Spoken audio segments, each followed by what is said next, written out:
ನಾವೇನಾದ್ರೂ ಹೇಳಿದ್ರೆ ಬಿಜೆಪಿಗೆ ಕೆಲಸ ಇಲ್ಲ ಅಂತ ಹೇಳ್ತಾರೆ. ಈಗ ಮುಖ್ಯಮಂತ್ರಿಗಳು ಪ್ರತಿಕ್ರಿಯೆ ಕೊಡ್ಲಿ ನೋಡೋಣ ಅಂತ ಹೇಳಿ ಸವಾಲ್ ಹಾಕಿದ್ದಾರೆ ಕೇಂದ್ರ ಸಚಿವ ಪ್ರಹ್ಲಾದ್ ಜೋಶಿ.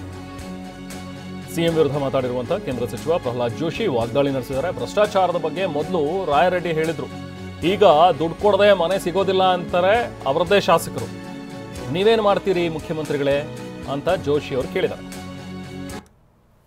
ನೋಡ್ರಿ, ಬಸವರಾಜ ರಾಯರೆಡ್ಡಿ ಅವರು ಮೊದಲು ಹೇಳಿದರು ಅತಿ ಹೆಚ್ಚು ಭ್ರಷ್ಟಾಚಾರ ಇರೋದು ನಮ್ಮ ಸರ್ಕಾರದಾಗ ಅಂತ. ಅದಾದ ನಂತರ ಈಗ ಆಡಿಯೋ ಹೊರಗೆ ಬಂದದ.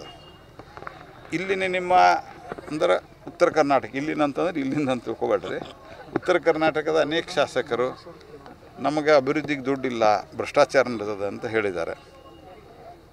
ಈಗ ನಿನ್ನೆ ಬಂದಿರುವಂಥ ಆಡಿಯೋ, ನಾವೇನಾದರೂ ಹೇಳಿದರೆ ಸುಳ್ಳು, ಬಿ ಜೆ ಪಿಯವರಿಗೆ ಕೆಲಸ ಇಲ್ಲ ಮಾಡೋದಕ್ಕೆ, ಭ್ರಷ್ಟರವರು 40% ಹಿಂಗೆ ಏನೇನೋ ಮಾತಾಡ್ತಾರೆ.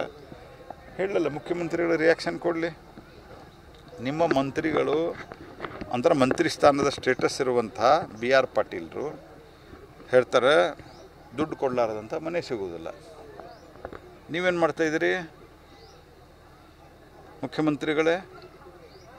ಅದೇ ರೀತಿ ಟ್ರಾನ್ಸ್ಫರ್ದಲ್ಲಿ ಹಗರಣ ನಡೀತದೆ ಅಂತ ಅವರೇ ಒಬ್ಬರು ಶಾಸಕರು ಹೇಳಿದ್ದಾರೆ, ಕಾಂಗ್ರೆಸ್ ಪಾರ್ಟಿ ಶಾಸಕರು. ಹೀಗಾಗಿ ಭ್ರಷ್ಟಾಚಾರ 60% ಸರ್ಕಾರ ಅಂತ ಕಾಂಟ್ರಾಕ್ಟರ್ ಹೇಳಿದ್ದಾರೆ. ಮತ್ತು ಕಾಂಗ್ರೆಸ್ ಪಾರ್ಟಿ ಇವೆಲ್ಲ ವಿಷಯದಾಗೂ ಸಹಿತ ಸಾಮಾಜಿಕ ಸಮಾನತೆ ವಿರುದ್ಧವಾಗಿ ಕಾಂಗ್ರೆಸ್ ಪಾರ್ಟಿ ಇದೇನೋ. ಉದಾಹರಣೆ ನೆಹರು, ಇಂದಿರಾ ಗಾಂಧಿ, ರಾಜೀವ್ ಗಾಂಧಿ ಇವರೆಲ್ಲ ಉದಾಹರಣೆ ಹೇಳಿದವರು. ಹೆಂಗೆ ಲೆಟರ್ ಬರೆದಾರೆ ಮುಖ್ಯಮಂತ್ರಿಗಳಿಗೆ ಸಾಮಾಜಿಕ ನ್ಯಾಯಕ್ಕೆ. ಮತ್ತು ಅದೇ ರೀತಿಯಾಗಿ ಭ್ರಷ್ಟಾಚಾರದ ಮೊಟ್ಟೆಯನ್ನು ಇಟ್ಟು ಮರಿಗಳನ್ನು ಹುಟ್ಟಿಸಿದಂಥವರು ಕಾಂಗ್ರೆಸ್ ಪಾರ್ಟಿ.